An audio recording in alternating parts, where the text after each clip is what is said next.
Provérbios, capítulo 6. Nós vamos ler a partir do versículo 20. Filho meu, guarda o mandamento de teu pai e não deixes a lei da tua mãe. Ata-os perpetuamente ao teu coração e pendura-os ao teu pescoço. Quando caminhares, te guiará, quando te deitares, te guardará, quando acordares, falará contigo. Porque o mandamento é lâmpada e a lei é luz, e as repreensões da correção são o caminho da vida, para te guardarem da mulher vil e das lisonjas da estranha. Não cobices no teu coração a sua formosura, nem te prendas aos teus olhos, porque por causa de uma prostituta se chega a pedir um bocado de pão, e a adúltera anda à caça da alma preciosa. Porventura tomará alguém fogo no seu seio sem que as suas vestes se queimem? Ou andará alguém sobre brasas sem que se queimem os seus pés? Assim ficará o que entrar a mulher do seu próximo. Não será inocente todo aquele que a tocar. Não se injurie o ladrão quando furta para saciar-se tendo fome. Mas se for achado, pagará o tanto 7 vezes, terá de dar todos os bens da sua casa. Assim, o que adultera com uma mulher é falto de entendimento. Aquele que faz isso destrói a sua alma. Achará castigo e vilipêndio, e o seu opróbrio nunca se apagará. Porque os ciúmes, no plural aqui, enfurecerão o marido, de maneira nenhuma perdoará no dia da vingança. Não aceitará nenhum resgate, nem se conformará por mais que aumentes os presentes. Amém. Até aqui. Existe um ditado antigo que diz o seguinte: cabeça vazia, oficina do diabo. O significado desse ditado é muito claro. Se você não ocupar a sua mente com coisas úteis, com coisas boas, com coisas dignas, invariavelmente você vai se ocupar com coisas inúteis, coisas más, coisas indignas, e invariavelmente você vai praticar essas coisas. Esse ditado popular é absolutamente verdadeiro e ele se aplica em qualquer área da vida humana neste mundo. Agora, o problema é que neste mundo dominado pelo pecado, não existe neutralidade. É impossível ser como a Suíça, por exemplo. A Suíça, historicamente, sempre, nas questões internacionais, ela sempre se coloca numa posição neutra. Ela nem se coloca a favor e nem se coloca contra. Ela fica em cima do muro. Mas quando a gente considera este mundo, Deus e o pecado, não existe neutralidade, não tem como ficar em cima do muro. Ou nós estamos do lado de Deus e contra o pecado, ou então nós somos aliados e praticantes do pecado e contrários a Deus. Não há como tentar ser amigo de Deus e amigo do mundo ao mesmo tempo. Jesus disse: quem comigo não ajunta, espalha. E Tiago diz que quem se constitui amigo do mundo se coloca como inimigo de Deus. Não existe neutralidade. E nas últimas 2 pregações em Provérbios, nós vimos que todas as pessoas que nascem nesse mundo, elas já nascem como pecadores rebeldes contra Deus. Logo, não existe nada nesse mundo, por mais que nos pareça útil, bom e digno, não existe absolutamente nada nesse mundo que possa ocupar a nossa mente para que ela não seja oficina do diabo. Qualquer coisa que é própria desse mundo não vai impedir que a nossa mente se torne oficina do diabo. Exatamente porque não existe neutralidade. Qualquer coisa que é própria desse mundo, e eu colocar essa coisa que é própria desse mundo para dentro da minha cabeça, não há como essa coisa me proteger do diabo, não há como essa coisa me proteger do pecado, não há como essa coisa evitar que a minha mente se torne uma oficina do diabo.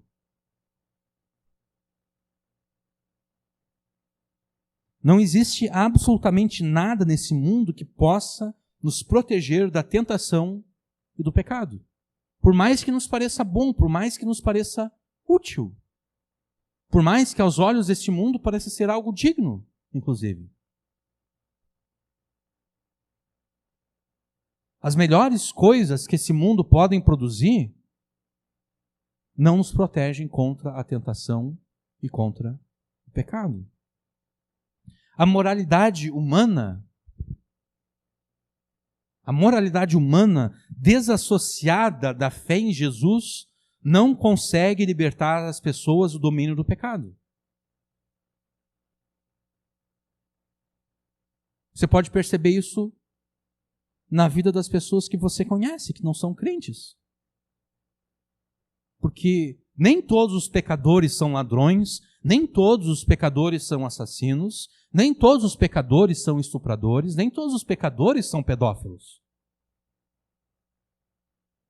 Na verdade, se a gente for pensar, é a minoria dos pecadores que são todas essas coisas. A maioria dos pecadores são pessoas que nós dizemos pessoas de bem. Pessoas que a única coisa que elas querem é trabalhar, ganhar o seu dinheiro no final do mês e sustentar a sua família.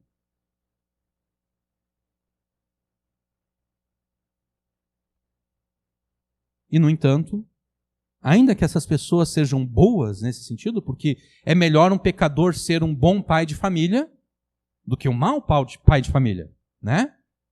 Dos males, o menor.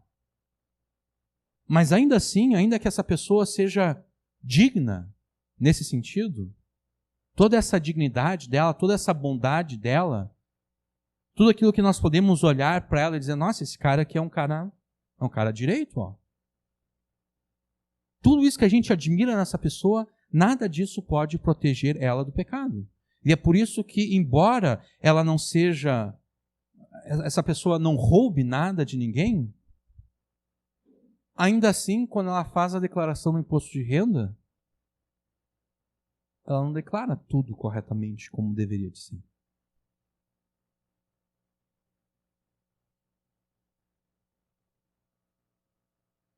Ela não engana as pessoas porque ela gosta de enganar as pessoas. Ela não mente para as pessoas porque ela gosta de mentir para as pessoas. Mas se ela tiver que mentir para escapar de alguma situação incômoda, ela vai mentir.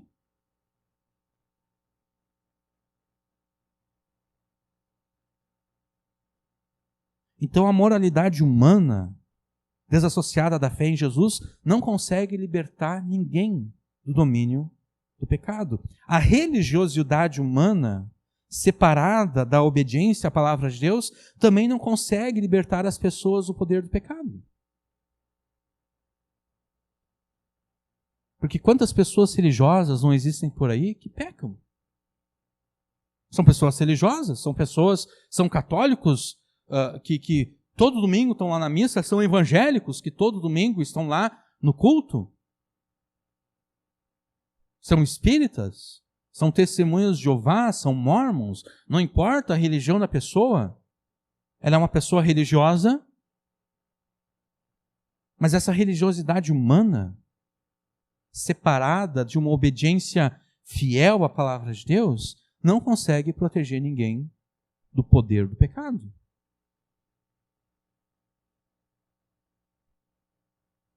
E se existe um pecado que é difícil de ser controlado, é o pecado que trata esse texto aqui. É o pecado de cunho sexual. E por que ele é difícil de ser controlado? Porque pela própria natureza complexa deste pecado, e exatamente por lidar com necessidades humanas que são primárias, como a satisfação física, a satisfação emocional, a satisfação psicológica, o pecado sexual ele é extremamente difícil de ser controlado.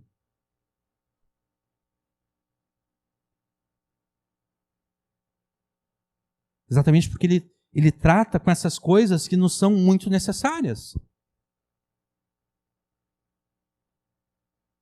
Quem é que não quer estar satisfeito emocionalmente, fisicamente? Você sabe o que eu quero dizer com satisfação física e psicologicamente. Todos querem.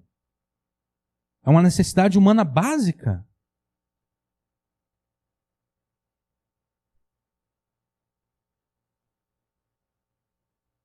E é por isso mesmo que essa é a segunda vez que Provérbios nos alerta contra o pecado sexual.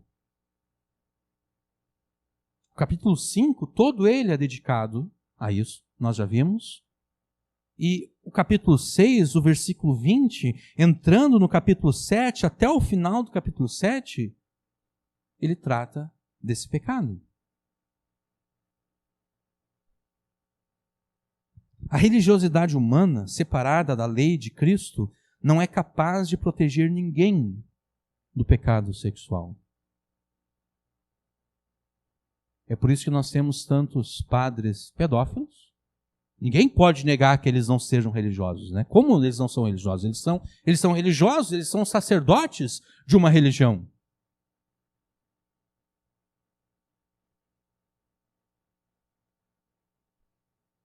Por isso que existem muitos pastores, adúlteros, que se prostituem, e até mesmo pastores pedófilos. Também. Ninguém pode dizer que esses caras não sejam religiosos. Eles são religiosos. Eles são líderes em igrejas. A religiosidade humana separada da lei de Cristo não é capaz de proteger ninguém do pecado sexual. A moralidade humana separada da fé em Jesus não protege ninguém do pecado sexual. E nós precisamos de proteção contra o pecado sexual exatamente porque esse pecado, ele gera a morte. Todo pecado gera a morte, obviamente.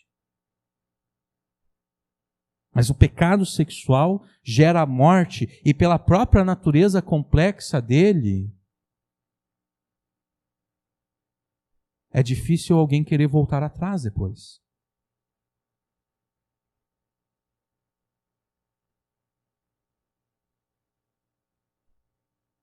A única proteção eficaz contra qualquer pecado está na obediência à palavra de Deus. A única proteção verdadeira contra o pecado sexual está no apego à palavra de Deus. Mas não num apego superficial, não numa obediência meramente moralista e religiosa.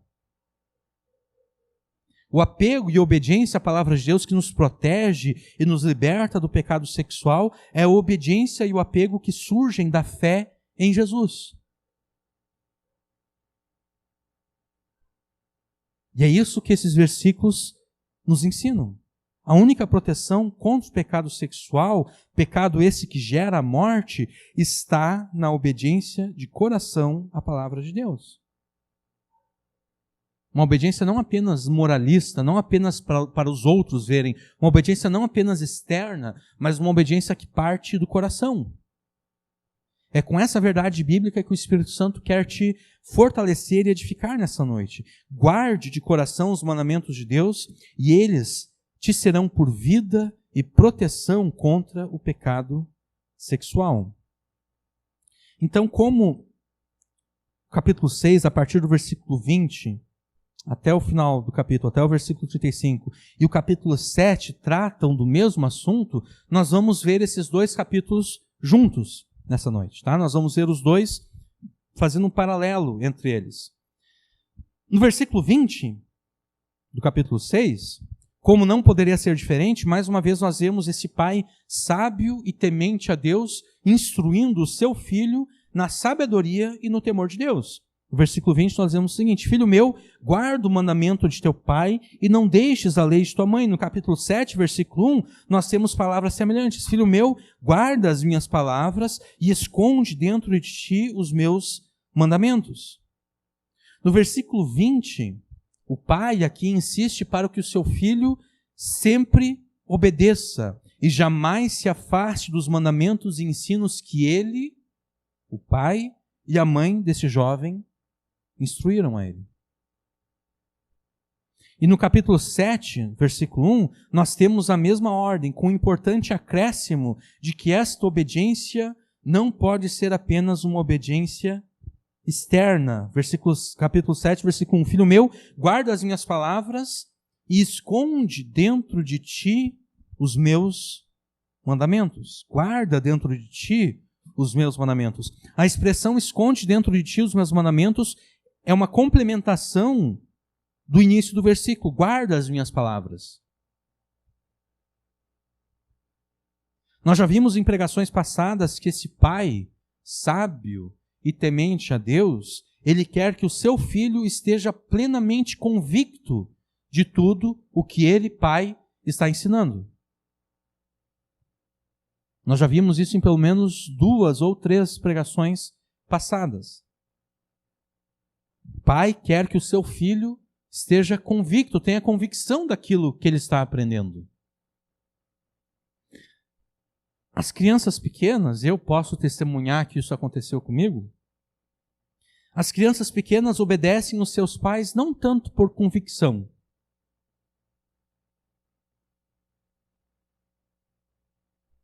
As crianças pequenas não creem de fato que aquilo que está sendo ordenado a elas seja de fato algo bom. As crianças pequenas não obedecem por convicção. As crianças pequenas obedecem porque elas têm medo de serem disciplinadas, têm medo de serem castigadas, e isso é bom e desejável para as crianças pequenas. Porque uma criança pequena, como ela é pequena de fato, ela não tem uma estrutura intelectual desenvolvida o suficiente para ter convicções. Ela é uma criança pequena, que convicção ela pode ter? Que convicção séria acerca do mundo ela pode ter? Talvez a única convicção que ela tenha é que bala tem um gosto mais gostoso do que uma salada de rúcula, por exemplo. Talvez seja essa a única convicção que ela tenha. Mas fora isso, ela não pode ter grandes convicções acerca da moralidade de uma ação ou de outra ação.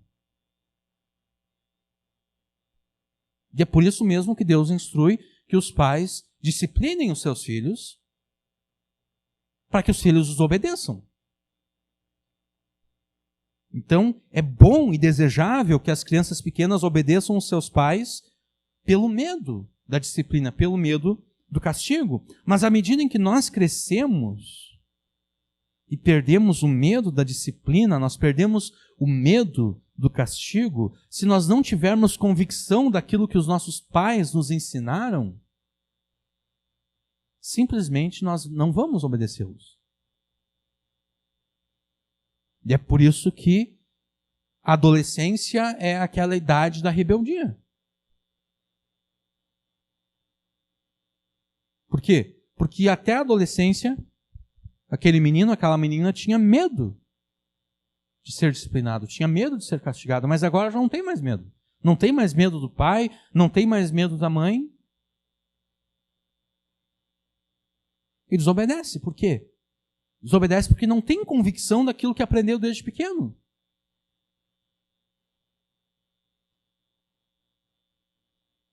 Por essa razão é importantíssimo que os pais crentes, se assegurem que os seus filhos estejam convictos de tudo aquilo que é ensinado.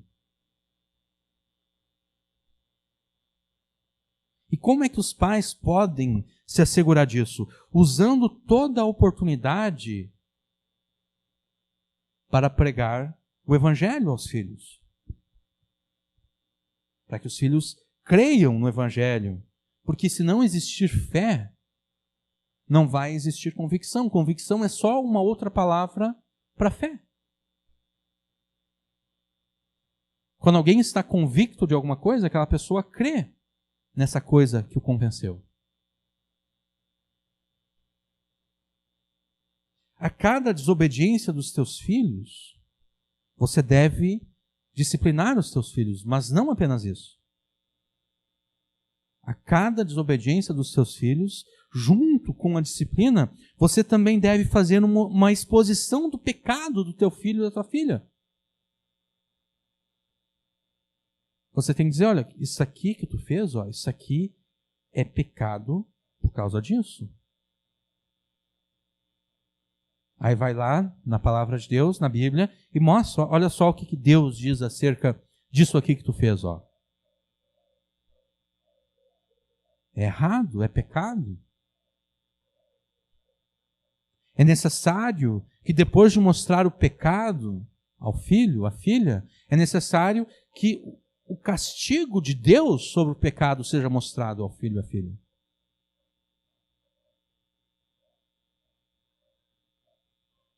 É óbvio que a gente não vai aterrorizar uma criança de 3, 4 anos com o inferno, com toda a linguagem gráfica que a palavra de Deus mostra, né? Mas é necessário mostrar que existem consequências eternas para o pecado.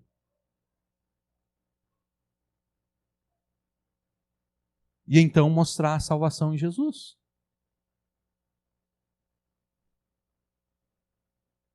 Mostrar como o Evangelho nos salva a todos, tanto do pecado como das consequências eternas do pecado.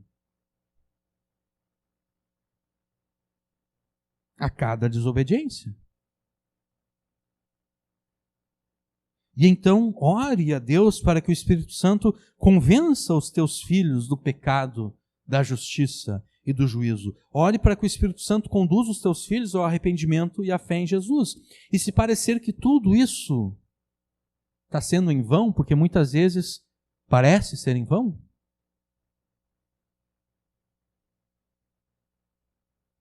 muitas vezes os pais dizem que, por mais que eles tentem ensinar os seus filhos, por mais que eles disciplinem os seus filhos são rebeldes, então tudo isso parece ser em vão. E se tudo isso parecer ser em vão, e você não vê resultado nenhum, não desista. Continue, mesmo que leve anos e anos, mesmo que leve décadas e décadas, quando teu filho já for adulto. Obviamente você não vai disciplinar o seu filho adulto, mas você como pai ainda pode falar com autoridade sobre a vida do teu filho adulto, porque afinal de contas você é pai dele. Você é mãe dele. Esta é a tua responsabilidade como pai e mãe.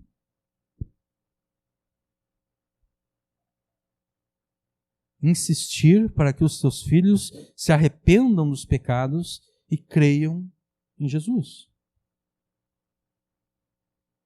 E se você ainda é jovem, ainda está na idade não de requerer a obediência dos seus filhos, mas de obedecer os seus pais, se você quiser ser abençoado neste mundo e no mundo por vir, você deve estar convicto de tudo aquilo que os teus pais te ensinam e obedecer todas essas coisas. Mas mais do que isso, se você diz crer em Jesus, se você confessa o nome de Jesus, você deve estar convicto da verdade da palavra de Deus. Para assim obedecer de coração aquilo que tudo Deus ordena.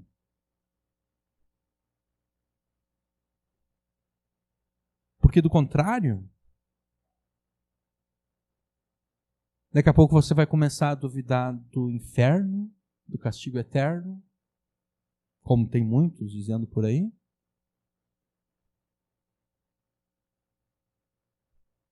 Aí você vai perder o medo da disciplina, medo do castigo.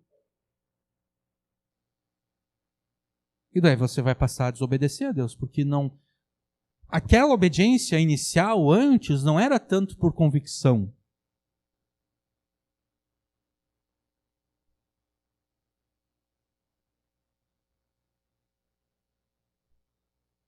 E daí você vai ser mais um exemplo de pessoas que se dizem crentes em Jesus, que chamam Jesus Senhor, Senhor, mas não fazem aquilo que Jesus ordenou.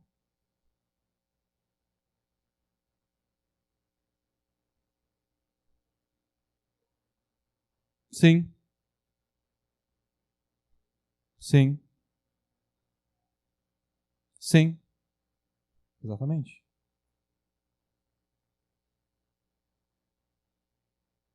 Não existe outra maneira pela qual você pode crescer na santificação e em estatura espiritual. Não existe uma outra arma contra o pecado que tenazmente te assedia, a não ser essa convicção interior.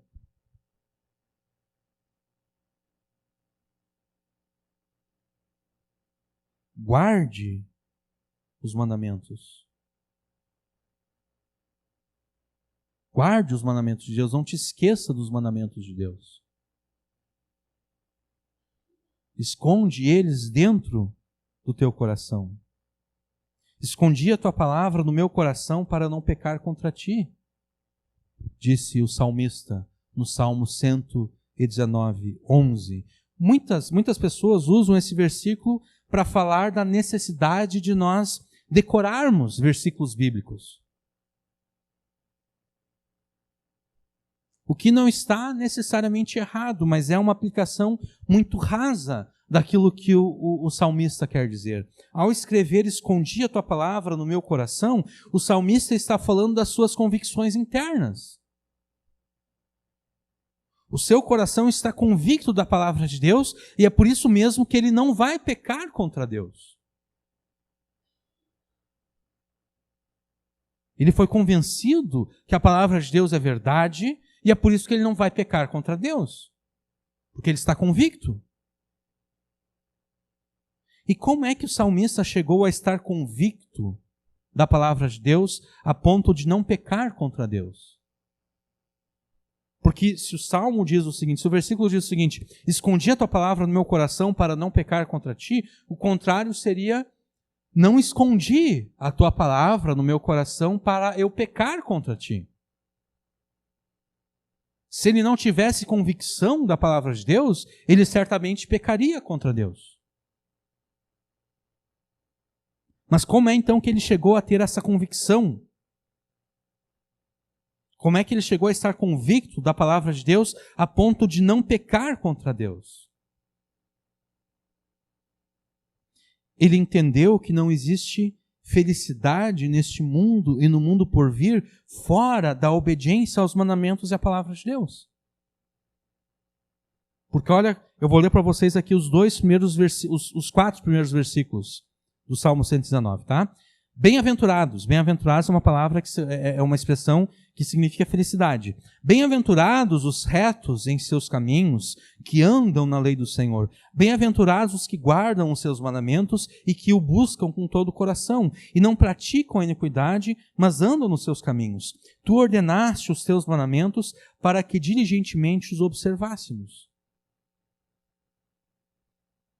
Ele diz, bem-aventurados os retos em seus caminhos que andam na lei do Senhor. Ele entendeu que não existe felicidade possível neste mundo e nem no mundo por vir fora da obediência aos mandamentos de Deus, fora da obediência à palavra de Deus.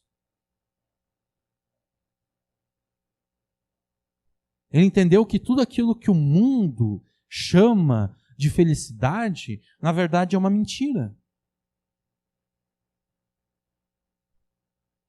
Tudo que aquilo que o mundo denomina como sendo bom, agradável e prazeroso é um engano. Ele entendeu que se ele quiser de fato ser feliz neste mundo e no mundo por vir, o caminho da felicidade é a obediência à palavra de Deus. É isso que fez com que o coração dele estivesse convicto na palavra de Deus. Esse tipo de convicção é extremamente importante, especialmente quando nós tratamos do sexo e do pecado sexual. Por quê? Porque o que é que o mundo, o que é que o diabo afirma acerca dos mais variados pecados sexuais que podem ser cometidos por aí? O mundo e o diabo afirmam que isso é o suprassumo da felicidade.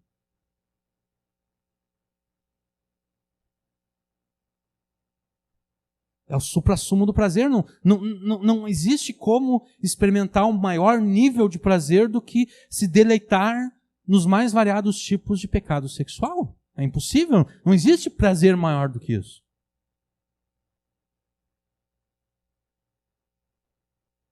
Não existe felicidade maior do que essa.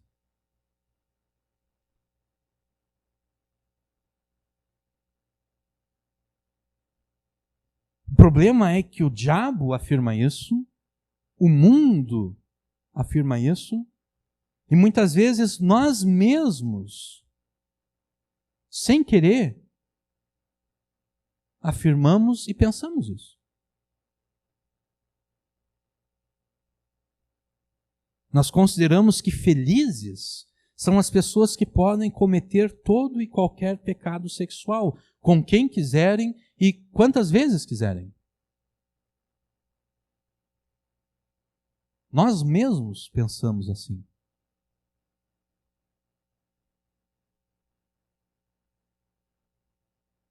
Essa semana eu estava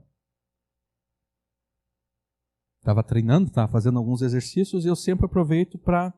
Ou eu estou ouvindo música enquanto estou treinando, ou então eu estou ouvindo alguma pregação, algum debate, alguma coisa assim, sempre relacionado a questões bíblicas, questões teológicas. E eu estava vendo, não era tanto um debate, era mais uma conversa, e eles estavam explicando a relação entre a lei e a graça, a lei e o evangelho. E daí eles estavam mostrando como muitas vezes os crentes pegam aquilo que Paulo escreveu, porque não está debaixo da lei, mas sim debaixo da graça, para dizer que, bom, já que nós não estamos debaixo da lei, então eu não tenho mais nenhuma obrigação de obedecer a lei de Deus no Antigo Testamento.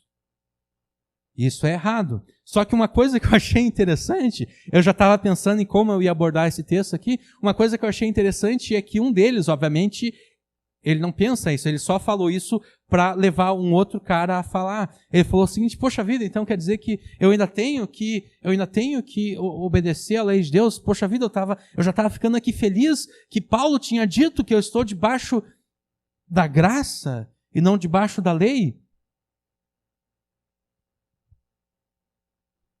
Quando ele disse eu já estava aqui ficando feliz, sem querer, ele mostrou que, de alguma razão, aquele cara ainda, talvez não conscientemente, mas inconscientemente, de alguma forma, ele ainda considera que a felicidade está na liberdade para cometer pecados. E com isso eu não estou duvidando da salvação dele nem nada. Eu só estou mostrando como ele escorregou nessa parte e nós muitas vezes escorregamos também.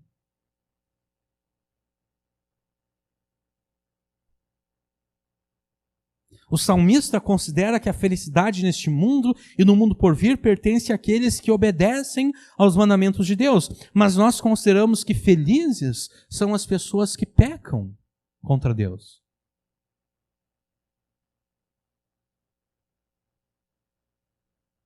Feliz é aquele cara que pode, ele é casado, mas ele pode, se surgir a oportunidade, ele pode trair a mulher dele. Isso os homens pensam. As mulheres pensam feliz é aquela mulher que é casada, mas que, tendo a oportunidade, ela pode trair o marido.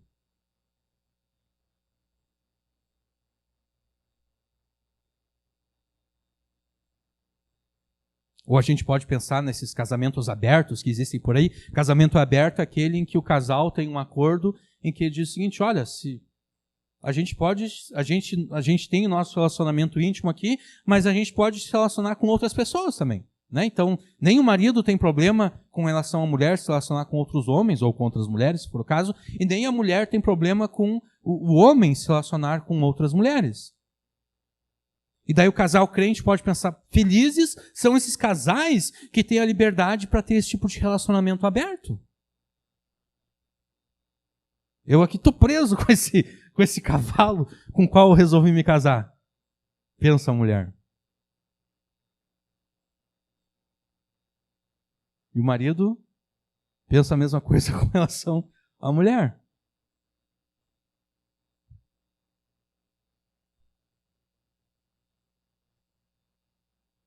Muitas vezes nós consideramos que felizes são as pessoas que pecam contra Deus. E por isso mesmo nós somos tão fracos diante das tentações.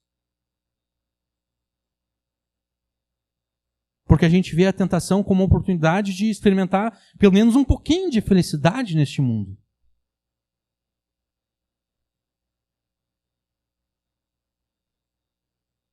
É por isso que facilmente nós pecamos contra Deus.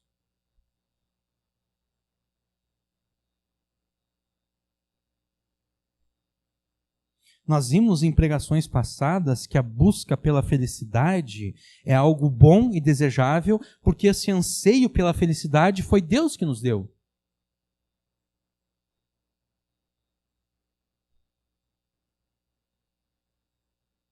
Normalmente os crentes pensam que a busca pela felicidade é algo errado, exatamente porque nós consideramos a felicidade como sinônimo de pecado. Aí de fato é errado. Mas a felicidade, do ponto de vista bíblico, não é sinônimo de pecado. Então esse anseio que todos nós temos de buscar a felicidade, esse anseio que todos nós temos de buscar o prazer, de buscar uma vida agradável, uma vida satisfatória, foi Deus que nos deu, não foi o diabo que colocou isso dentro de nós, foi Deus que nos deu. O problema é que nós acabamos definindo a felicidade como o mundo e o diabo definem felicidade. Nós definimos felicidade como sinônimo de pecado. E isso acaba sendo o nosso fim, porque então nós temos esse desejo bom que Deus nos deu de buscar a felicidade, mas ao invés de nós concordarmos com Deus de que felicidade é a obediência aos seus mandamentos, nós concordamos com o mundo e com o diabo de que felicidade é a liberdade para cometer todo e qualquer tipo de pecado. É necessário que você tome uma posição consciente de considerar a palavra de Deus como a absoluta verdade e a única fonte de felicidade neste mundo e no mundo por vir. Porque, do contrário, você não vai vencer pecado algum. Muito menos o pecado sexual, que é um pecado tão difícil de ser vencido e controlado.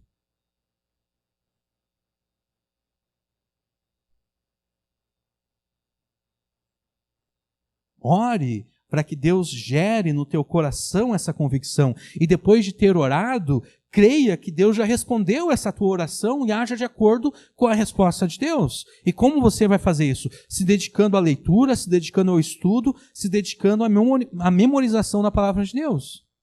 Considerando como verdade tudo aquilo que a palavra de Deus te ensina. Porque como você terá convicção daquilo que você não conhece? Como você vai ter convicção daquilo que você não lê, daquilo que você não estuda, daquilo que você não sabe de cor?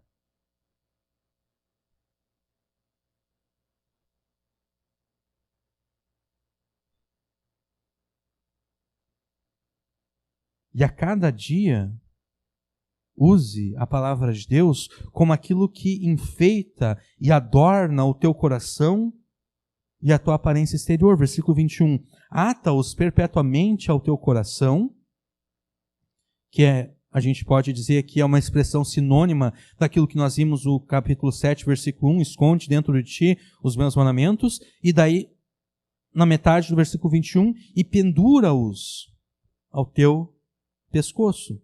As pessoas, especialmente as mulheres, agora homens também, mas mais as mulheres fazem isso, as mulheres usam acessórios para melhorar a sua aparência física, né? As mulheres usam brincos, usam colares, usam, sei lá o que mais que as mulheres usam, porque como eu não sou mulher, eu não conheço nada de acessório feminino, né? Mas o verdadeiro adorno e enfeite dos filhos de Deus não está no frisado dos cabelos, como Pedro coloca. Não está na compostura dos vestidos.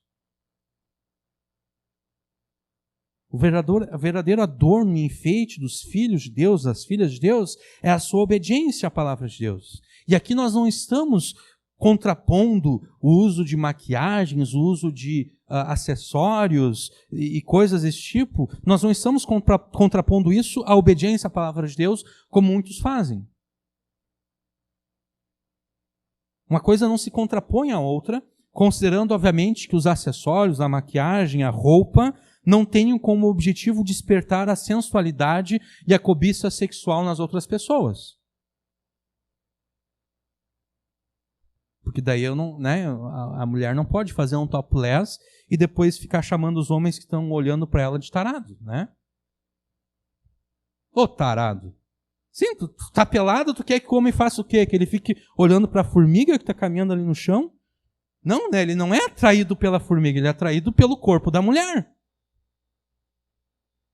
Seria muito estranho se o cara se sentisse mais atraído por uma formiga do que por uma mulher. Eu sempre me lembro daquele episódio do Chaves, né? Acho que era um episódio do Chaves, não, do Chapolin. Acho que era episódio, do lobisomem. Aí a mulher do cara sumiu, né? O Chapolin estava não sei aonde, daí o Chapolin chega, aí o cara diz o seguinte: Chapolin, a minha mulher sumiu, mas eu achei no lugar dela esse jornal. Aí o Chapolin, naquele estilo dele, ele disse: eu ainda acho mais útil uma mulher. Né? Quer dizer, o Chapolin tem razão. Entre o jornal e uma mulher, é mais natural que o homem se sinta atraído por uma mulher. Então aqui nós não estamos contrapondo o uso de maquiagens, acessórios, roupas especiais, desde que nada disso seja usado para despertar a sensualidade e a cobiça sexual em outras pessoas, o que claramente é proibido pela palavra de Deus. O que nós estamos dizendo é que muito mais do que os acessórios e a maquiagem que você usa, as roupas que você usa, a combinação de cores e tudo mais, que as pessoas sejam atraídas não tanto por isso, mas pela beleza do teu caráter e do teu comportamento diante delas. Que você não seja lembrado ou lembrada tanto pelas roupas que usa, pelo estilo do cabelo, ou pela combinação de vários acessórios e maquiagens. Que você seja lembrado, que você seja lembrada como aquela pessoa que obedece à palavra de Deus em todas as áreas da tua vida, em qualquer circunstância. É isso que o versículo 21 quer dizer. E pendura-os ao teu pescoço. Use os mandamentos como algo que enfeite a tua vida, que enfeite a tua aparência diante deste mundo.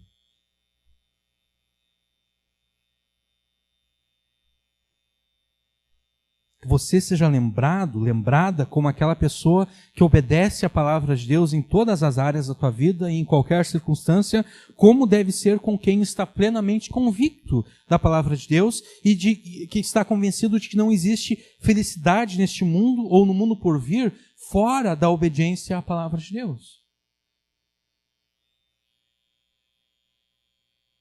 Esta é a única vida que vale a pena ser vivida neste mundo, porque fora da obediência aos mandamentos de Deus não existe vida, mas apenas morte. Capítulo 7, versículo 2.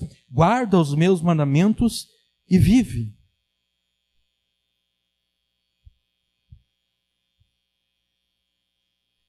Guarda os meus mandamentos e vive. Do ponto de vista de Deus, uma vida que não é marcada pela obediência aos mandamentos dele, é uma vida que foi desperdiçada, é uma vida que não valeu a pena ser vivida.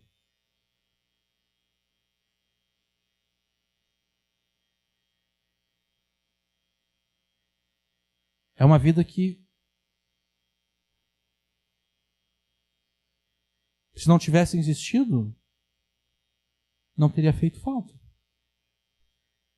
Do ponto de vista de Deus. Guarda os meus mandamentos e vive. E é por isso mesmo que você deve proteger a palavra de Deus dentro de você, da mesma forma que você, de forma instintiva, protege os olhos ao menor sinal de perigo. Nós somos assim. Não é uma coisa que nós raciocinamos. É instintivo. A gente está vendo alguma coisa na direção do rosto, nós fechamos os olhos.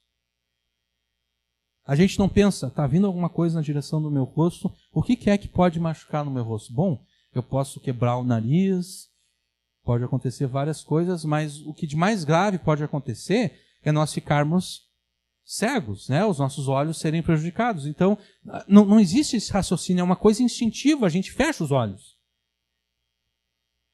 Guarda os meus mandamentos e vive, e a minha lei como a menina dos teus olhos. E como é que você protege a palavra de Deus dentro de você? Não permitindo que nenhum conceito antibíblico ou extra-bíblico modifique a interpretação que a própria palavra de Deus dá de si mesma. Por exemplo, já que antes nós falamos acerca do inferno e que existem algumas pessoas que negam a eternidade no inferno, bom, Jesus fala que o inferno é eterno.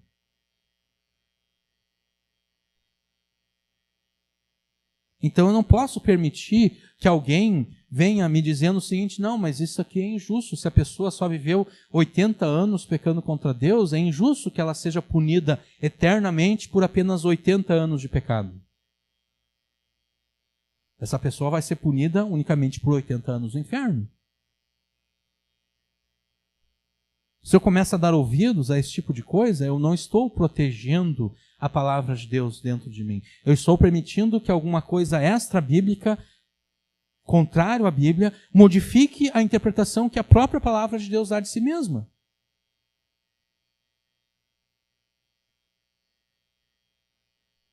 Tudo que você ouve deve ser julgado pela palavra de Deus. Nunca permita que nada fora da Escritura seja usado para contradizer a palavra de Deus. Porque, do contrário, as tuas convicções irão mudar e a tua obediência vai mudar.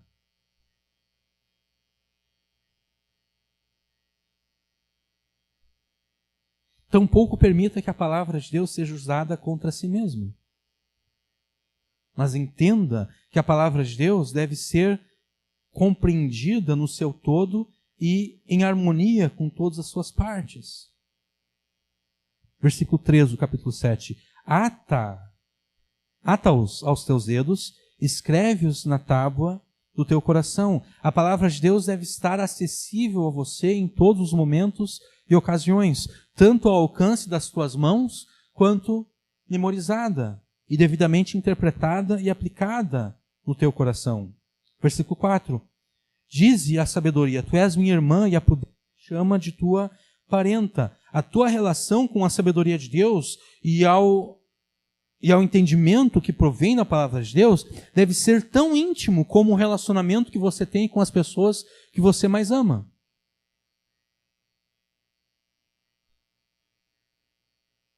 Você deve considerar a sabedoria de Deus como sendo a tua irmã. É uma pessoa da tua família, uma pessoa íntima tua, uma pessoa que você ama. A sabedoria de Deus não é algo distante de você. A sabedoria de Deus é algo próximo a você.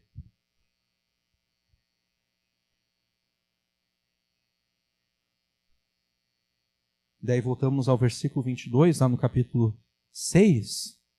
Quando caminhares, te guiará. Quando te deitares, te guardará. Quando acordares, falará contigo. Quando você tiver a sabedoria e o entendimento da palavra de Deus como sendo íntimos teus, como sendo iguais ao relacionamento que você tem com as pessoas que você mais ama, então os mandamentos de Deus te guiarão, te guardarão e te ensinarão a sabedoria de Deus para que você saiba como viver como um filho de Deus neste mundo dominado pelo pecado. Porque muitas vezes nós, sendo filhos de Deus, nós não sabemos como agir em algumas circunstâncias.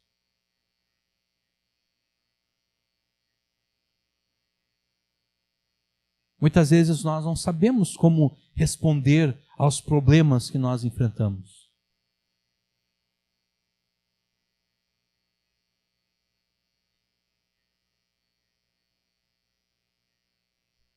Eu, por exemplo, dando um exemplo para vocês aqui, não vou citar exatamente qual o exemplo, mas eu enfrentei e ainda enfrento uma circunstância que eu não sei como devo reagir a ela.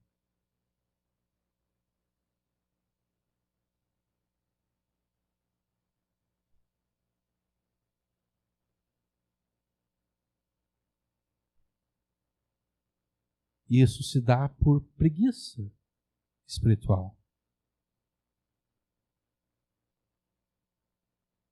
Por não querer procurar na palavra de Deus aquilo que Deus ensina.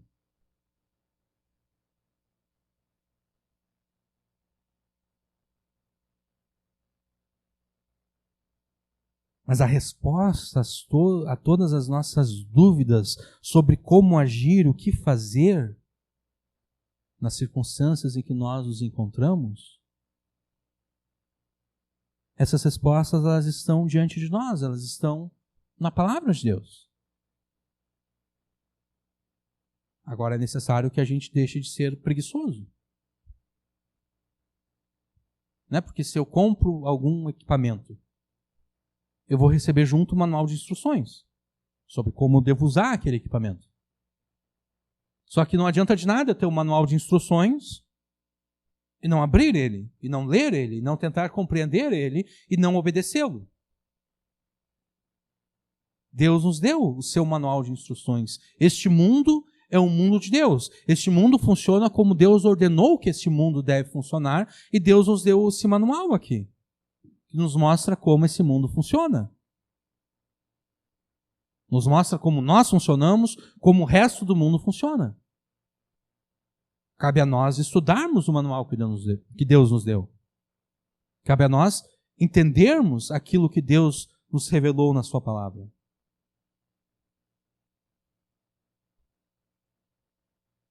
Quando nós buscarmos na palavra de Deus, então mesmo à noite, enquanto nós estivermos dormindo e sem ter como nos proteger, os mandamentos de Deus nos protegerão.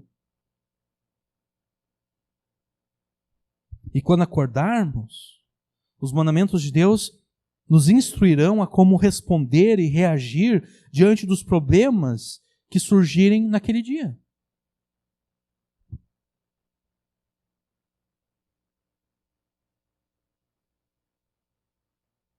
Versículo 23. Porque o mandamento é lâmpada, e a lei é luz, e as repreensões da correção são o caminho da vida. Os mandamentos de Deus, eles não foram ordenados para diminuir o nosso prazer e a nossa alegria neste mundo, mas para garantir que nós experimentemos o máximo de prazer e alegria neste mundo e no mundo por vir.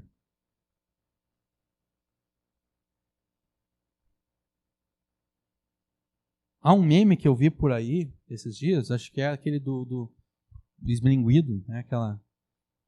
Em que uma pessoa pulando uma cerca, e daí quando ela pula a cerca, ela vê que ela vai cair no precipício. E daí está escrito assim, os mandamentos de Deus, não vou saber dizer agora as palavras certas, mas os mandamentos de Deus, eles existem para a nossa proteção. Quer dizer, você está andando pela vida e daqui a pouco vê uma cerca.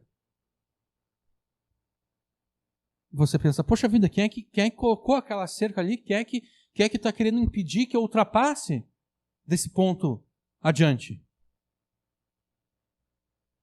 Bom, quem colocou aquela cerca foi uma pessoa que viu que do outro lado, logo adiante, tem um precipício. Tem uma área perigosa em que a pessoa vai cair, vai se machucar, vai morrer.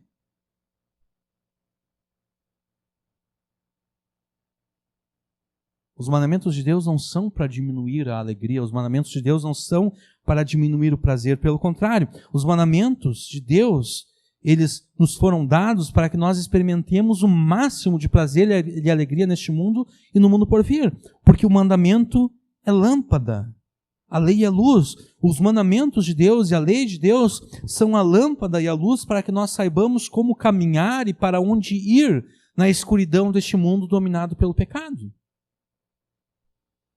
E as repreensões da correção, elas nos apontam um caminho de uma vida feliz e abundante neste mundo e no mundo por vir. As repreensões da correção são o caminho da vida.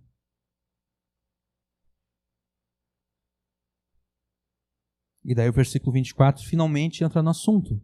Porque o mandamento é lâmpada e a lei é luz, e as repreensões da correção são o caminho da vida, vírgula, para te guardarem da mulher vil e das lisonjas da estranha. E também capítulo 7, versículos 4 e 5. Diz a sabedoria, tu és minha irmã, e a prudência chama-te tua parenta, para que elas te guardem da mulher alheia, da estranha que lisonjeia com as suas palavras. Não existe mecanismo ou proteção que são eficazes e efetivos contra os vários tipos de pecados sexuais que existem por aí, além da obediência de um coração que está plenamente convicto da palavra de Deus. Assim como nós vimos naquela pregação em Provérbios 5, onde também foi tratado acerca do pecado sexual, nós devemos lembrar que, ainda que esse texto aqui está sendo escrito do ponto de vista masculino, e por isso mesmo a fonte de tentação é uma mulher, isso não quer dizer que a aplicação deste texto não se estende às mulheres.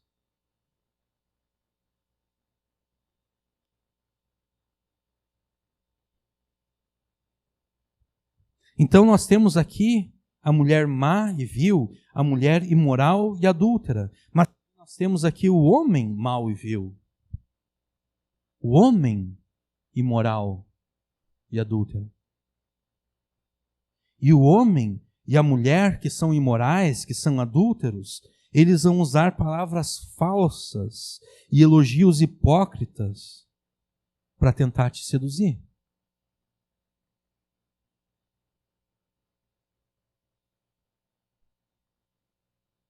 Esse é o significado da palavra lisonjas. Estou lisonjeado, né, nós dizemos. Ou, dificilmente nós usamos a expressão lisonjeado.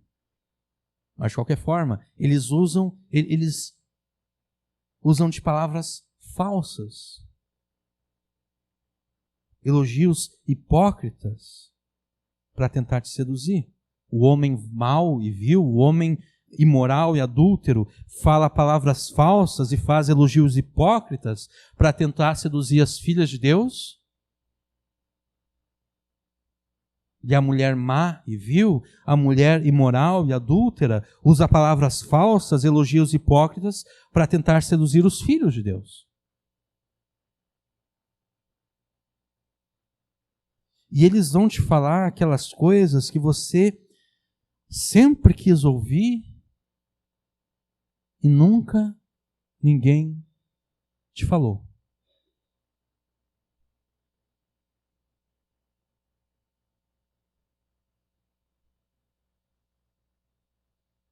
Aquilo que para os casados talvez nem o cônjuge falou alguma vez.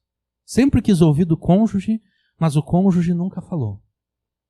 O homem sempre quis ouvir da sua mulher aquelas palavras, mas a mulher nunca falou. A mulher sempre quis ouvir do seu marido aquelas palavras, mas ele nunca falou. E é essas palavras que o homem e a mulher imorais e adúlteros vão falar para vocês, vão falar para nós.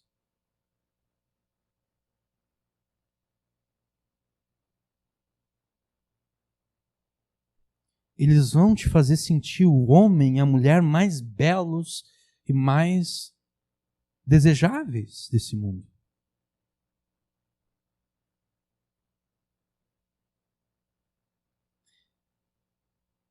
Eles vão dizer que não conseguem parar de pensar em você e que para eles nada mais importa a não ser estar com você.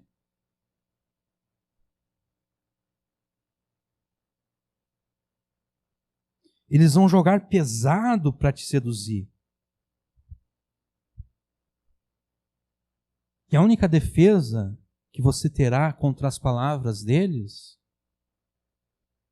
é a palavra de Deus.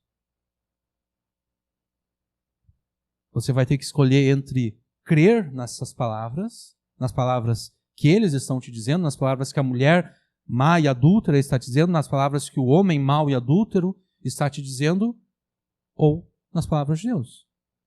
Em quem você vai acreditar?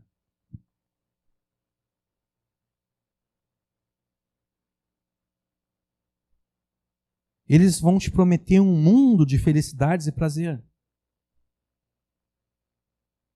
Mas a palavra de Deus te diz que não existe felicidade e prazer no pecado. E daí você vai ter que decidir em quem vai acreditar. Em Deus ou na mulher adúltera? Em Deus ou no homem adúltero?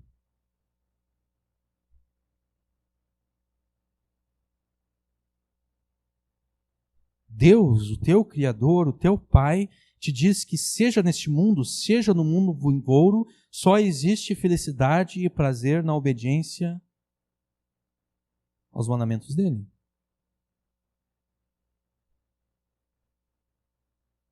Essa tem que ser a tua convicção. Porque se essa não for a tua convicção, você vai se entregar ao homem adúltero, você vai se entregar à mulher adúltera. Se você não crer que de fato não existe felicidade e prazer fora da obediência aos mandamentos de Deus, você vai pecar. Porque que pessoa poderia resistir a uma tentação como essa? Se você de fato considera que a felicidade está na liberdade para cometer todo tipo de pecado, se você mesmo sendo filho de Deus considera que a felicidade é sinônimo de pecado, como você vai resistir à tentação? Porque você tem dentro de você esse desejo pela busca da felicidade, esse desejo pela busca do prazer, que foi Deus que te deu.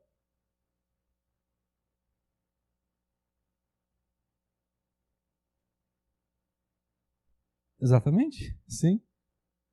Sim. Por que resistir? Exatamente.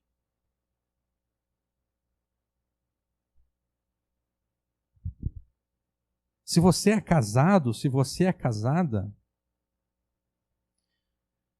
Deus já providenciou. Tive que fazer uma coisa. Se você é casado, se você é casada, Deus já providenciou para você tudo aquilo que você precisa para experimentar a felicidade e prazer por meio da satisfação dos teus desejos e necessidades físicas, emocionais e psicológicas. Deus já providenciou para você isso.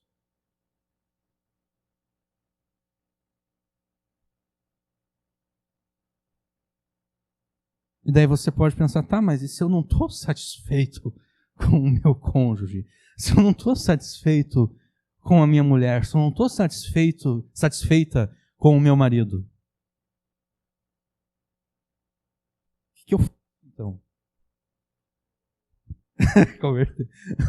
O que eu faço então? Porque esse cara aqui, a mulher pensa, esse cara aqui está prometendo tudo aquilo que o meu marido não está disposto a me dar. O homem está pensando, essa mulher aqui está prometendo tudo aquilo que a minha mulher não está disposta a me dar.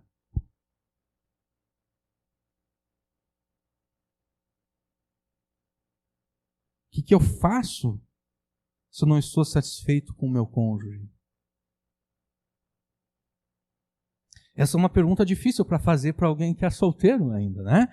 Mas eu tentei responder aqui. Mude as tuas atitudes com relação ao teu cônjuge. E passe a tratar o teu cônjuge com carinho, respeito e amor. Porque ao mudar a tua atitude com relação ao teu cônjuge, você consegue fazer aquilo que nenhuma briga e nenhuma discussão consegue. Porque qual é a razão última pela qual os casais brigam e discutem? Porque um está querendo mudar o outro. Né? O homem não concorda do jeito que a mulher é, ele vai brigar com ela. Ele pode segurar por um tempo, mas daqui a pouco não há como segurar para sempre. Né? A briga vai acontecer, em algum momento a briga vai acontecer. A gente pode perceber as nuvens negras se aproximando sobre a casa e tudo, e em algum momento vai acontecer a briga. A mesma coisa a mulher com relação ao marido. Ela não... Aquilo que tanto atraía ela antes, agora é aquilo que deixa ela irritada no marido. E ela vai brigar também, porque ela não aguenta mais aquele homem do jeito que ele é. Só que essas brigas, elas são improdutivas, porque elas não vão levar a lugar nenhum. Vocês vão se matar brigando e um não vai mudar e o outro não vai mudar também. Agora, se você mudar a tua atitude com relação ao teu cônjuge, isso vai fazer com que o teu cônjuge mude com relação a ti. Porque ele já está... A gente está pensando agora num casal que está que não está numa situação legal, né? O cara já espera o pior da mulher dele e a mulher já espera o pior do marido dela. E daí, de repente, o marido não recebe o pior que ele estava recebendo da mulher. Daqui a pouco ele recebe... Não é tudo aquilo que ele queria receber, mas ele recebe algo não tão ruim quanto ele estava esperando. Ele pensou, opa, alguma coisa mudou aqui. E a mulher também, ela daqui a pouco, ela está esperando o pior do marido, daqui a pouco ela não recebe algo tão ruim quanto ela estava esperando. E daí isso gera uma reação em cadeia, vamos chamar assim, e que as coisas aos poucos vão se ajeitando. Quer dizer, o marido estava esperando o pior, ele já estava pronto para começar uma outra briga. Agora ele não recebeu aquilo de ruim que ele estava esperando, para que ele vai brigar? E daí a mulher sabia que se ela fizesse aquilo, o marido dela iria brigar com ela. Como ela não fez aquilo, o marido dela não brigou com ela. E agora ela não tem mais razão pela qual não responder de acordo a essa briga que não aconteceu.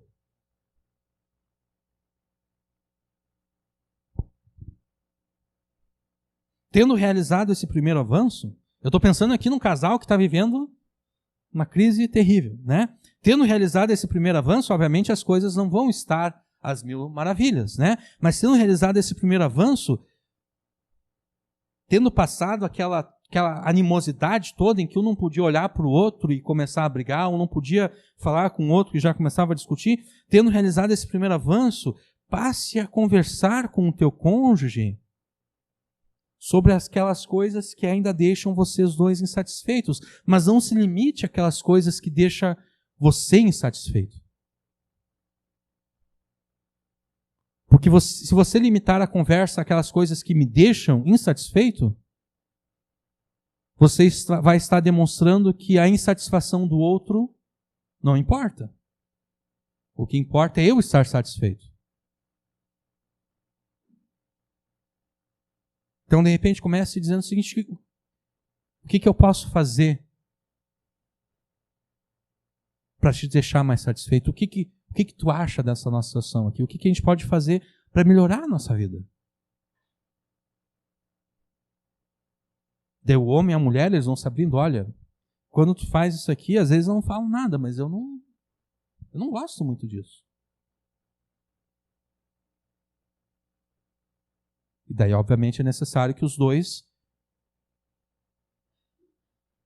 venham a negar-se a si mesmo, né? Porque, como o pai já falou em muitas e muitas pregações, se você quer ficar fazendo a sua vontade a vida inteira, então você não deve casar, porque casamento envolve sempre dar o braço a torcer.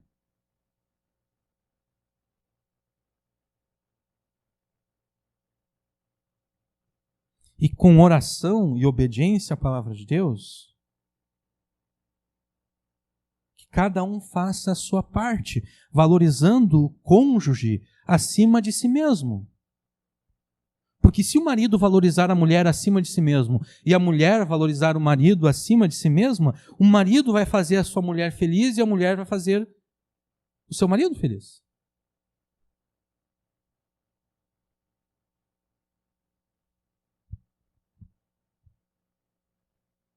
Se você é casado, se você é casada, valorize aquilo que Deus te deu e você vai experimentar a felicidade e o prazer por meio da satisfação dos teus desejos e necessidades físicas, emocionais e psicológicas. Essa é a resposta de um solteiro aos problemas do casamento. Se você é solteiro, se você é solteira, Deus ainda não providenciou para você um meio de satisfazer as suas necessidades físicas e emocionais.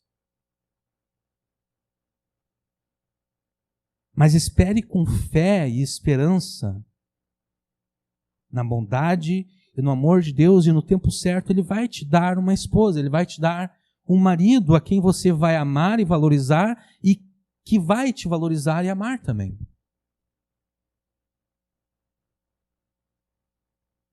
Mas sendo casado ou solteiro, Jamais se deixe enganar pelas palavras falsas e promessas hipócritas feitas pelo homem e pela mulher imorais e adúlteros. Versículo 25. Não cobices no teu coração a sua formosura, nem te prendas aos seus olhos. Não crie fantasias nas quais você se relaciona com aquela mulher ou com aquele homem. Porque a cobiça e a fantasia revelam o desejo pecaminoso do teu coração. Por isso mesmo que Jesus falou, qualquer homem que olhar de uma forma impura para uma mulher, no seu coração já adulterou com ela. E qualquer mulher, a gente pode dizer, qualquer mulher que olhar para um homem com um olhar impuro, no seu coração já adulterou. Por quê? Porque a fantasia, a cobiça, é a estratégia da pessoa que não tem coragem para cometer o pecado. Ou que não tem oportunidade para cometer o pecado.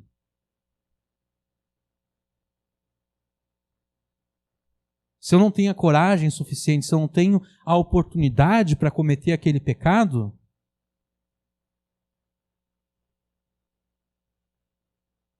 eu vivo como se tivesse cometido aquele pecado apenas na minha mente.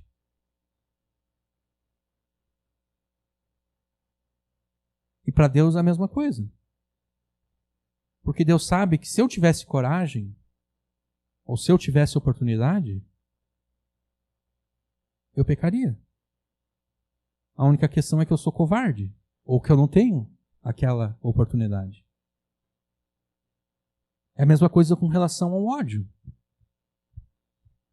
Por que na palavra de Deus o ódio é tratado como sinônimo de assassinato? Porque se eu odeio uma pessoa no meu coração, eu só não mato aquela pessoa porque eu sou covarde, porque eu tenho medo de enfrentar as consequências de um assassinato,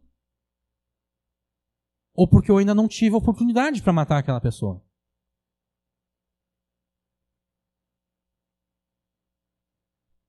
Se eu tivesse a coragem e a oportunidade, eu teria matado. E a questão dessa cobiça, a questão de ficar criando essas fantasias, é que quanto mais você pecar pela cobiça do teu coração,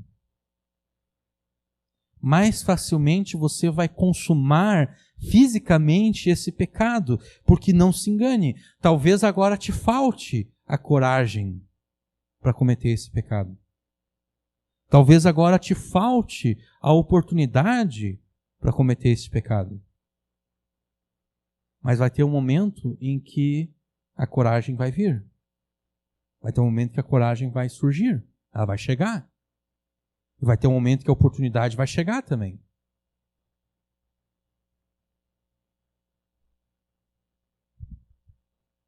Vai chegar um momento em que nem a oportunidade e nem a coragem vão te faltar. E então a energia que você acumulou por dias, semanas, meses e anos nessas fantasias, essa energia vai ser liberada e você não vai ter condições de segurar. Porque você passou dias, você passou semanas, você passou meses, você passou anos vivendo aquela fantasia. Imaginando como seria.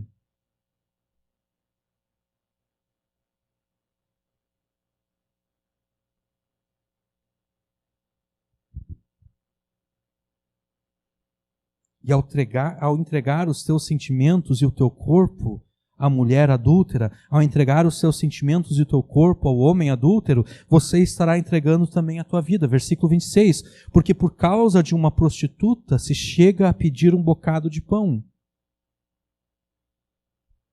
E a adúltera anda à caça da alma preciosa.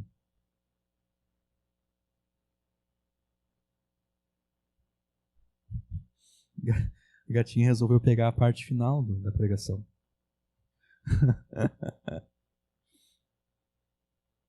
O destino final de todo aquele que se entrega aos pecados sexuais é a morte. É a morte da sua alma, eternamente no inferno. Nesse versículo aqui, o pai, sábio e temente a Deus, ele faz uma comparação. Ele compara a prostituição com o adultério. Ele diz que o preço da prostituição pode ser algo tão barato quanto um pedaço de pão.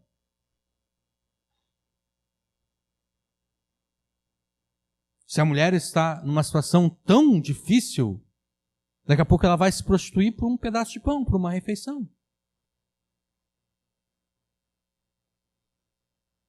Mas aquele que comete adultério, o preço é a própria alma. Com esse comentário aqui, esse pai não está diminuindo a gravidade da prostituição.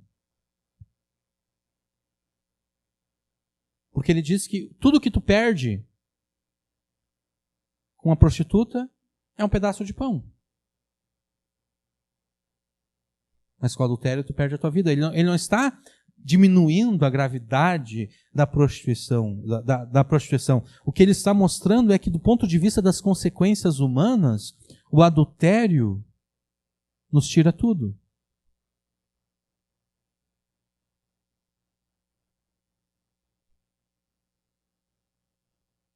Do ponto de vista das relações humanas, do ponto de vista das relações sociais, o adultério nos tira tudo. A prostituição nos tira ao máximo os nossos bens. Porque a gente pode entender também esse versículo seguinte: o cara gastou tudo com as prostitutas, que agora ele tem que pedir aos outros um pedaço de pão. A gente também poderia entender esse verso dessa forma. A prostituição nos rouba os bens, mas o adultério nos rouba tudo. Mas a gente pode também fazer uma outra leitura desse verso aqui. Um homem ou uma mulher que se entregam à prostituição rebaixam a si mesmos ao preço pago. Tanto a prostituta quanto aquele que se prostitui com ela. Como teve esse caso agora, né? Como é que é o nome desse cara aqui que morreu em situações meio controvertidas algumas semanas atrás? Um MC. Isso aí. Eu não conhecia, eu só conheci quando ele morreu. Morreu o MC Kevin. Eu pensei, quem era esse cara aqui? Aí, eu sei lá como é que tá as investigações desse caso, mas disse que tinha uma mulher lá no meio, lá e tudo, e a mulher cobrou 2.000 para se relacionar com os dois lá, com ele e com o amigo. E as reportagens tudo mostrando a mulher, a modelo fulana de tal. Eu pensei, mas peraí. Até onde eu sei, não é trabalho de uma modelo se prostituir. Por que essa gente não usa o substantivo certo? Né? Ela não é modelo. Ela é prostituta. Talvez ela não seja igual a essas prostitutas que a gente encontra em algum lugar aqui por Novo Hamburgo, que vão cobrar o quê? 100 pila o programa? Não, ela cobrou 1.000 de cada um. Mas ela não deixa de ser prostituta.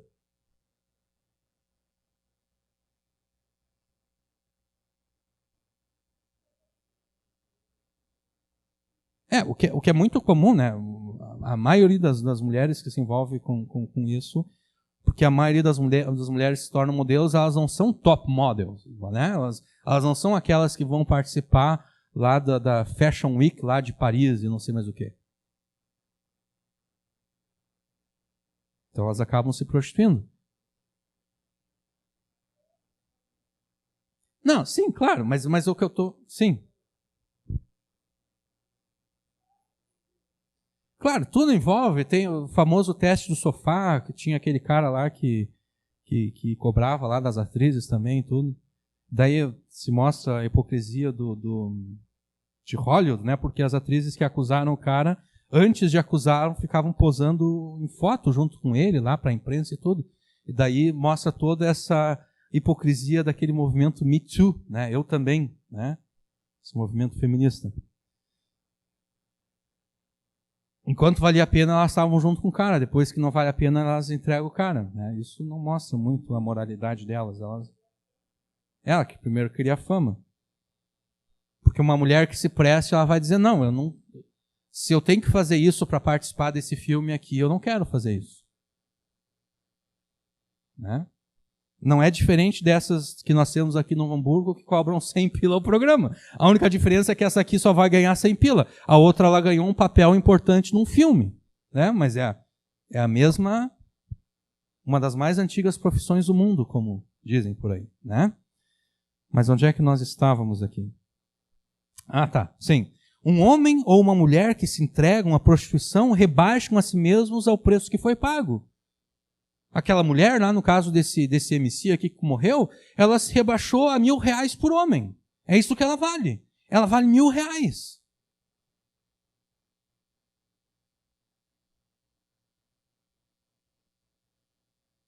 Ela vale R$1.000.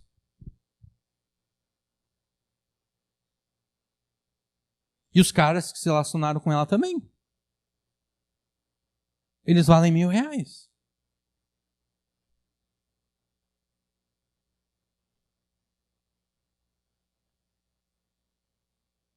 Um homem e uma mulher que se entregam à prostituição rebaixam a si mesmos ao preço pago. E o homem e a mulher que se entregam ao adultério entregam, na verdade, a sua própria vida.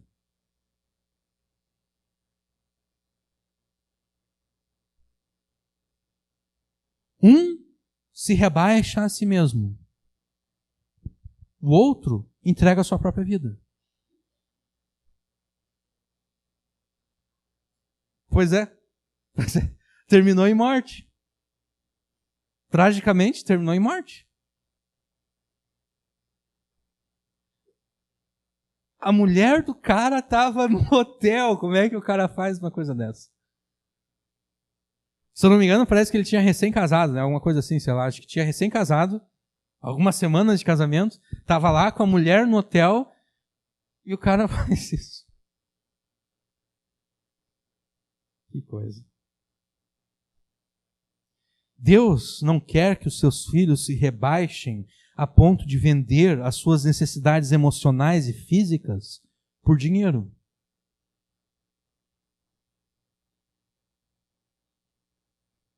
E Deus tampouco deseja que, para satisfazer as suas necessidades físicas e emocionais, os seus filhos entreguem as suas próprias vidas. Deus nos criou de tal modo que, seja qual for o pecado sexual cometido, esse pecado jamais vai satisfazer as nossas necessidades emocionais, físicas e psicológicas, tanto quanto o relacionamento conjugal. Porque tudo bem, o cara lá se relacionou com aquela modelo, entre aspas. Mas tudo que ele teve foi o prazer físico, se é que ele teve algum prazer físico de fato, mas tudo que ele teve foi o prazer físico. Ele não teve o prazer físico multiplicado pela ligação emocional que ele tem com aquela pessoa.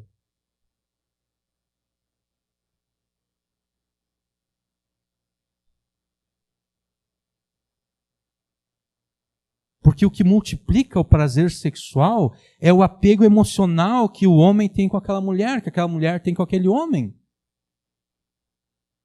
É isso que dá sentido à relação sexual, porque do contrário, não é diferente dos gatos e cachorros por aí.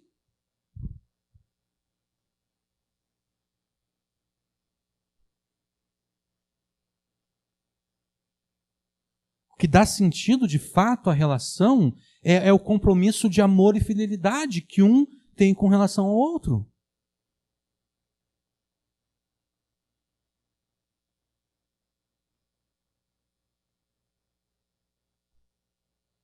Apenas o relacionamento conjugal, relacionamento entre marido e mulher, é que pode satisfazer de fato as nossas necessidades emocionais, físicas e psicológicas. Mas perceba que nada do que nós estamos dizendo aqui tem o poder de te livrar do pecado sexual. Se você não tiver convicção disso que nós estamos dizendo aqui, nada disso vai te proteger. É necessário que você esteja convicto. Se você não tiver convicção de que quem estraga o sexo é o pecado e não Deus, você estará suscetível às tentações e às palavras falsas da mulher e do homem adúltero. Porque é isso que o mundo e o diabo afirmam, que Deus não estraga prazer, Deus estraga o sexo. Deus deixa o sexo sem graça. Deus limita o sexo.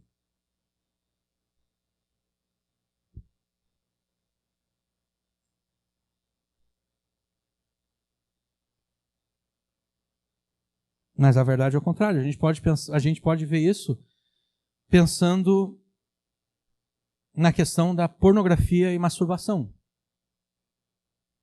Por exemplo, um incrédulo pode chegar para um crente e mostrar, olha só, eu tenho a liberdade para assistir isso aqui, tu não tem.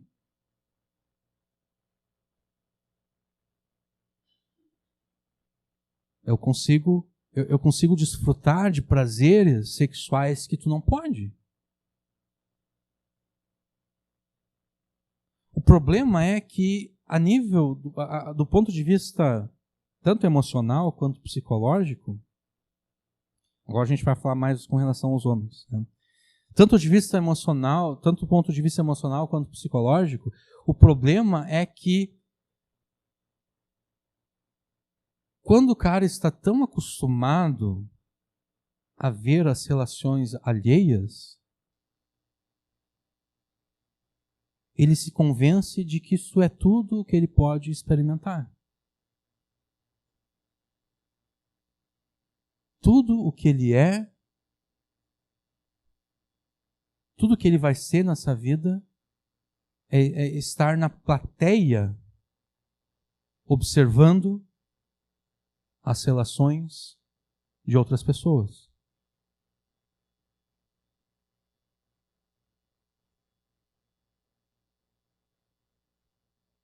E daí, quando chegar a hora de ele ser o protagonista,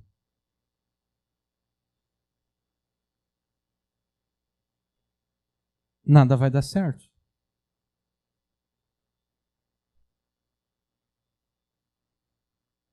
Por que vocês acham que tantos homens estão correndo para clínicas para tratar de impotência sexual e homens jovens, inclusive, impotência sexual, ejaculação precoce? É por causa disso. O cara ficou toda a vida treinando não para ser o protagonista da própria relação, mas para ser simplesmente alguém que está na audiência observando a relação dos outros.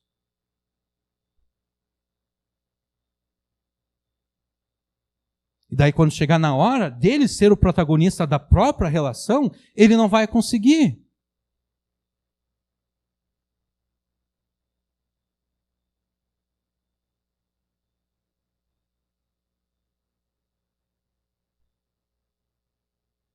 E daí vai haver mais um casal frustrado na igreja.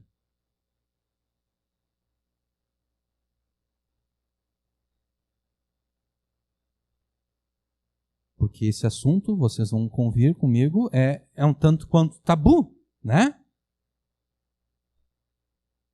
Onde já se viu alguém falar acerca de potência sexual e ejaculação precoce do púlpito?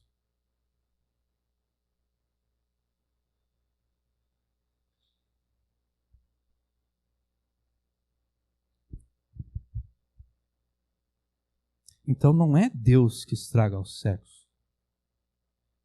É o pecado. Porque o cara quis ter um nível de prazer menor e agora ele está impossibilitado de alcançar tudo aquilo que Deus tinha para ele.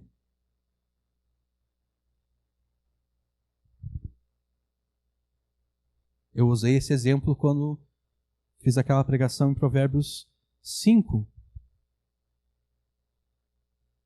Deus te quer jogando a final da Copa do Mundo, em campo, jogando, mas o diabo te quer sentado na frente do computador ou da televisão, vendo o jogo. Jogo aqui, obviamente, eu estou usando, né? Sentido figurado. Deus te quer o protagonista, mas o diabo quer que você seja apenas aquele que fica de longe, olhando.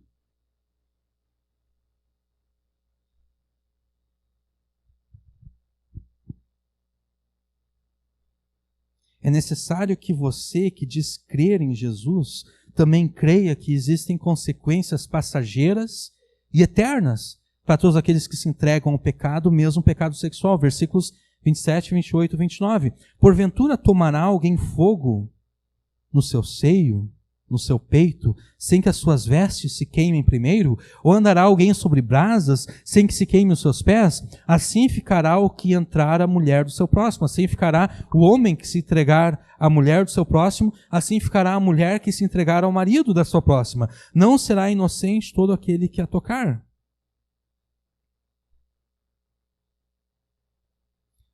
É impossível que nós façamos coisas e não soframos as consequências das coisas que nós fazemos.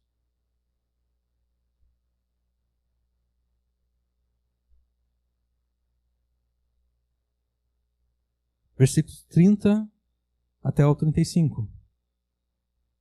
Não se injuria o ladrão quando furta para saciar-se, tendo fome. Mas se esse ladrão for achado, pagará o tanto 7 vezes, terá de dar todos os bens da sua casa. Assim, o que adultera com uma mulher é falto, ou a mulher que adultera com um homem, é falto de entendimento. Aquele que faz isso destrói a sua alma, achará castigo e vilipêndio, e o seu opróbrio nunca se apagará. Porque os ciúmes enfurecerá o marido, de maneira nenhuma perdoará no dia da vingança. Não aceitará nenhum resgate, nem se conformará por mais que aumentes os presentes. Nós temos que entender que esse texto aqui foi originalmente escrito para o Israel da antiga aliança. E lá eles tinham leis que puniam os vários tipos de pecados sexuais. Existia lei que punia a prostituição, lei que punia o adultério, lei que punia o homossexualismo, por exemplo, e assim por diante. Mas nós vivemos no contexto em que a maioria dos pecados sexuais não trazem nenhum tipo de consequência penal. Né? Com exceção do estupro e da pedofilia. Eu acho que esses são os únicos 2 pecados sexuais que no Brasil, e de uma forma geral no mundo inteiro, são punidos pela lei. Por enquanto. Daqui a pouco já não pode mais, não vai ser mais punido. Né? Mas por enquanto esses são os únicos 2 pecados sexuais que são punidos. Aqui ele está falando das consequências da pessoa que cometeu o pecado. Ela vai ser uma pessoa, ela vai sofrer vergonha. Obviamente aqui ele está falando do contexto lá de Israel, onde haviam essas leis. E uma coisa interessante aqui é o versículo 30 e 31. Não se injuria o ladrão quando furta para saciar-se, tendo fome, mas se for achado, pagará o tanto 7 vezes, terá de dar todos os bens à sua casa. O que é mais justo? Imagina que alguém roube alguma coisa tua. Alguém rouba o teu carro, alguém rouba o teu celular, sei lá. A pessoa é presa pela polícia. Né? Mas essa pessoa ela já se desfez do teu carro. Ela já se desfez do teu celular. Quer dizer, o teu carro, o teu celular não foram recuperados. O que é mais justo? Que essa pessoa vá para a cadeia por 1, 2, 3 anos? Ou que essa pessoa pague aquilo que ela roubou de ti 7 vezes mais? O que é mais justo? Que a pessoa faça o ressarcimento, né? Que ela devolva aquilo que ela te roubou e mais uma multa de 7 vezes mais o valor daquilo que ela te roubou. Um dos piores problemas do Brasil seria resolvido dessa forma. Acabaria o PCC, acabaria o Comando Vermelho, acabaria tudo isso. Porque o cara roubou o teu carro, o cara roubou o teu celular, o cara roubou alguma coisa tua, ele não vai preso por 2, 3, 4 anos. Não, ele vai trabalhar para te pagar e para pagar uma multa em cima daquilo que ele te prejudicou. E aqui ele está falando de um caso específico. Quando uma pessoa rouba porque ela tem fome, a gente até fica com pena dessa pessoa. Né? Ela não roubou porque ela gosta de roubar. Não, ela roubou porque ela estava com fome. a gente fica com pena dessa pessoa. Mas no caso aqui lá de Israel, ainda que essa pessoa tivesse roubado por estar com fome, ainda assim ela teria que devolver aquilo que ela roubou e pagar 7 vezes mais. Quer dizer, existem consequências para as ações. A pessoa estava com fome, ela roubou, tudo bem, a gente fica com pena, a gente não injuria ela, mas se ela for pega, ela vai pagar. A mesma coisa acontece com aquele que comete qualquer tipo de pecado sexual. Não existe justificativa. Não existe justificativa para a pessoa que rouba porque está com fome, e não existe justificativa para a pessoa que adultera ou que comete qualquer outro tipo de pecado sexual. Eu sou solteiro, estou me sentindo sozinho, solitário. Não existe justificativa. O meu marido não dá atenção, minha mulher não dá atenção. Não existe justificativa.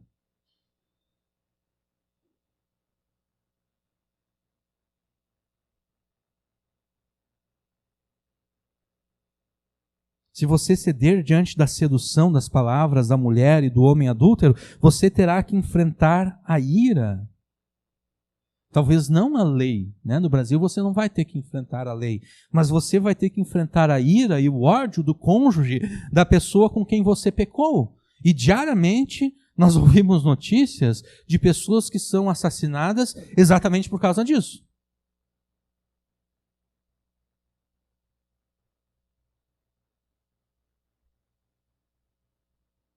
Vai ter que enfrentar a ira e o ódio do cônjuge da pessoa com quem você pecou. Aqui a palavra de Deus não está justificando esses crimes passionais, de que nós ouvimos falar todos os dias. Apenas mostrando que essas consequências ocorrem e que nós podemos ser vítimas delas, caso nós venhamos a pecar. O capítulo 6 ele nos apresenta mais as consequências sociais, mais as consequências temporárias do adultério. Mas o capítulo 7 nos mostra as consequências espirituais e eternas de todo o tipo de pecado sexual. E a consequência é a morte eterna. Então agora nós vamos fazer uma leitura rápida do capítulo 7, versículo 6. Porque da janela da minha casa, isso aqui é o pai falando ao seu filho, né? Porque da janela da minha casa, olhando eu por minhas frestas, vi entre os simples, descobri entre os moços um moço igual a ti, igual a tu, meu filho, um moço falto de juízo, que passava pela rua junto à sua esquina e seguia o caminho da sua casa. No crepúsculo, à tarde do dia, na tenebrosa noite e na escuridão. E eis que uma mulher lhe saiu ao encontro, ou um homem sai ao encontro da mulher que está caminhando aqui, né? Com enfeite de prostituta e astúcia de coração. Estava alvoroçada e irrequieta, não paravam em sua casa os seus pés. Foi para fora, depois pelas ruas, e ia espreitando por todos os cantos, e chegou-se para ele e o beijou, com face impudente lhe disse: sacrifícios pacíficos tenho comigo, hoje paguei os meus votos, por isso saí ao teu encontro a buscar diligentemente a tua face, e te achei. Você não sai da minha cabeça, só consigo pensar em ti. Já cobri a minha cama com cobertas de tapeçaria, com obras lavradas com linho fino do Egito. Já perfumei o meu leito com mirra, aloés e canela. Vem, saciemo-nos de amores até alegremo-nos com amores. Porque o marido ou a esposa não está em casa, foi fazer uma longa viagem, levou na sua mão um saquetel de dinheiro, voltará para casa só no dia marcado. Assim o seduziu com palavras muito suaves e o persuadiu com as lisonjas dos seus lábios.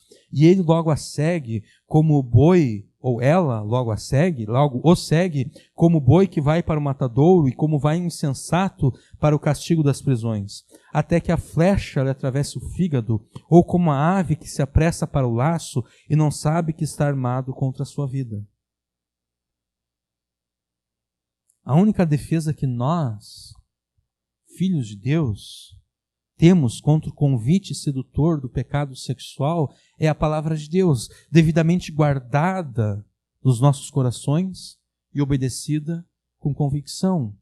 Por isso nós lemos no versículo 24: agora, pois, filhos, dai-me ouvidos e estai atentos às palavras da minha boca.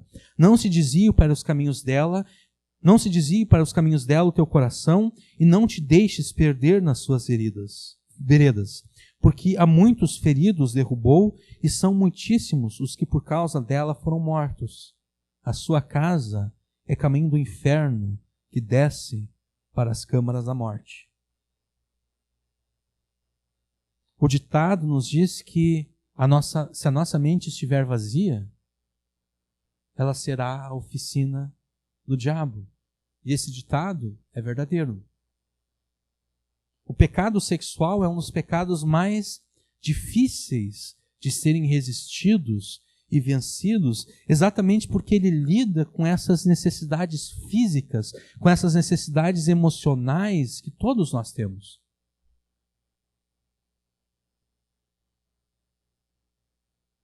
Necessidades essas que são primordiais em nós. E a única defesa que nós temos contra esse pecado é a palavra de Deus. É a palavra de Deus nos nossos corações, é a palavra de Deus nas nossas mentes, porque mente vazia, oficina do diabo. E a palavra de Deus nos diz que não existe felicidade, não existe prazer que são maiores do que aqueles que nós experimentamos quando obedecemos aos mandamentos de Deus. O diabo, o mundo e muitas vezes nós mesmos dizemos que Deus estraga o sexo, mas a verdade é que a palavra de Deus nos diz que quem estraga o sexo é o pecado. Se você crê em Jesus e se você é filho de Deus, é isso que você deve crer. Deus não estraga o sexo. Quem estraga o sexo é o pecado. Tenha essa convicção no seu coração e você vai estar fortalecido contra as tentações. Você vai estar fortalecido contra as palavras sedutoras que tentam te levar para o pecado. E nem mesmo sequer no teu coração alimente a cobiça. Nem mesmo no teu coração alimente fantasias. Porque todo pecado sexual começa dessa forma. Começa com o pensamento. Toda e qualquer traição que já aconteceu neste mundo, marido traindo a mulher traindo o marido, tudo começou com o pensamento. Tudo começou com a cobiça. Com a ideia de tentar imaginar como é que seria se acontecesse.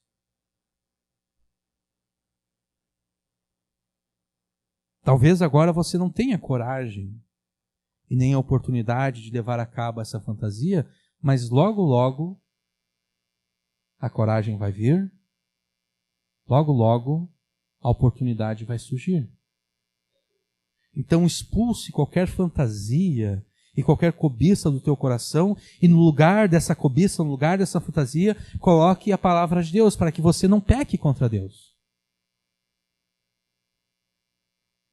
Esconda no teu coração a palavra de Deus para que você não peque contra Ele.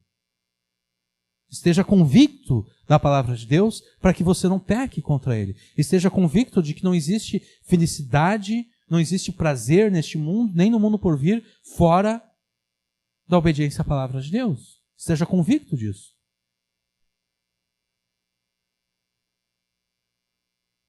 Se você é casado ou casada, se alegre e valorize com aquilo que Deus te deu. E se você é solteiro ou solteira, espere em Deus com fé e esperança e no tempo certo Ele vai te dar aquilo que você deseja. O pecado sexual, seja qual for este pecado, ele gera a morte eterna. Mas existe esperança para todo aquele que se arrepende.